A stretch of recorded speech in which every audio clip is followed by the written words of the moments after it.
Bayangkan raya tanpa duit raya. Boleh ke macam tu?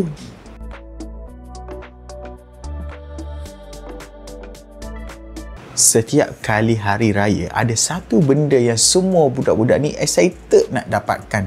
Kadang-kadang sesetengah orang dewasa pun excited nak dapatkan, iaitu duit raya. Tapi pernah tak korang terfikir dari mana sebenarnya datang tradisi bagi duit raya ni?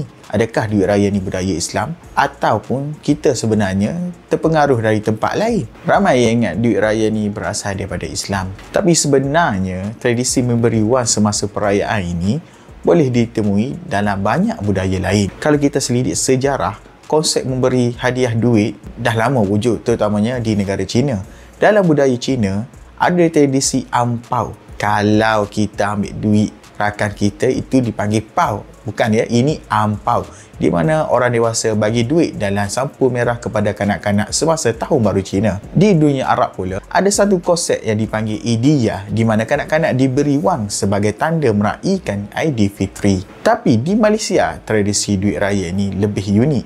Ia dipercayai bermula sejak zaman pemerintahan Kesultanan Melayu, di mana golongan bangsawan dan sultan memberi hadiah berupa wang emas atau perak kepada rakyat sebagai tanda kemurahan hati dan keberkatan Aidilfitri. Kalau dulu duit raya diberi secara langsung hanya diletakkan di atas tapak tangan je, tapi lama kelamaan orang mula gunakan sampul duit untuk buatkan ia lebih menarik dan eksklusif. Sejak tahun 1970-an, bank dan syarikat berkorporat di Malaysia mula mencetak sampul duit raya dengan logo mereka. Dan dari situ, trend duit raya dengan sampul berwarna-warni mula berkembang. Duit raya bukan sekadar wang, ia simbol kegembiraan, keberkatan dan tanda kasih sayang antara ahli keluarga serta jiran tetangga. Bagi kanak-kanak, duit raya ini seperti ganjaran. Bagi orang dewasa pula, ia satu bentuk sedekah dan cara untuk mengeratkan hubungan kekeluargaan. Tapi zaman dah berubah. Sekarang kita dah mula nampak duit raya ni dalam bentuk digital.